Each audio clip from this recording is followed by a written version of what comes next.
Throwaway because this is an active legal disaster.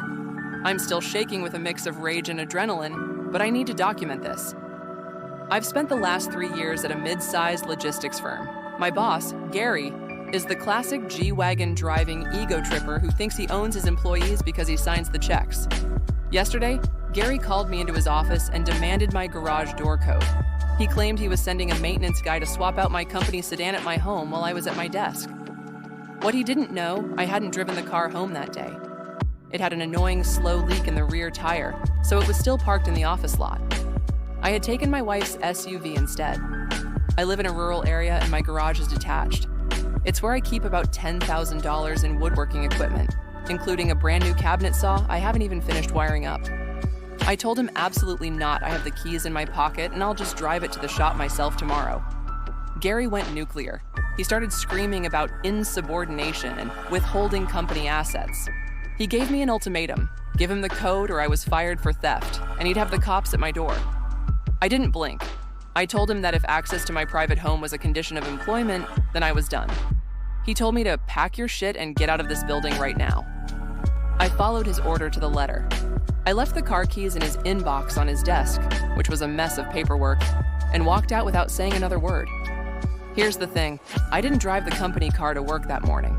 It had a slow leak in the rear passenger tire, so I had left it in the back of the office lot and taken my wife's SUV instead. Since Gary was too busy screaming to look out the window, he just assumed I'd driven it home like I usually do. About 2 hours later, my Ring camera pings.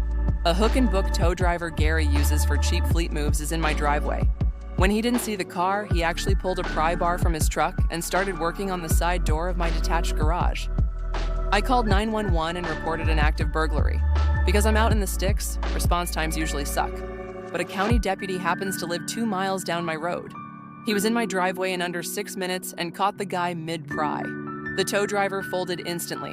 He showed the deputy text from Gary saying, "Employee terminated and is hiding the car in the garage. Do what you have to do to get it, I'll cover the door."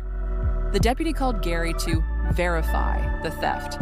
Gary, thinking he was being a hard ass, confirmed on a recorded line that he authorized the entry because I had stolen the vehicle. The deputy then drove to the office to recover the stolen vehicle. He found it parked exactly where I left it, 50 feet from Gary's office window. Gary was hauled out in zip ties for filing a false police report and solicitation to commit burglary. He apparently made it worse by resisting and screaming about his rights, which earned him an obstruction charge for good measure. My lawyer is already salivating over the wrongful termination and the attempted break-in. Gary tried to play God with my private property, and now he's figuring out how the legal system works from the back of a squad car.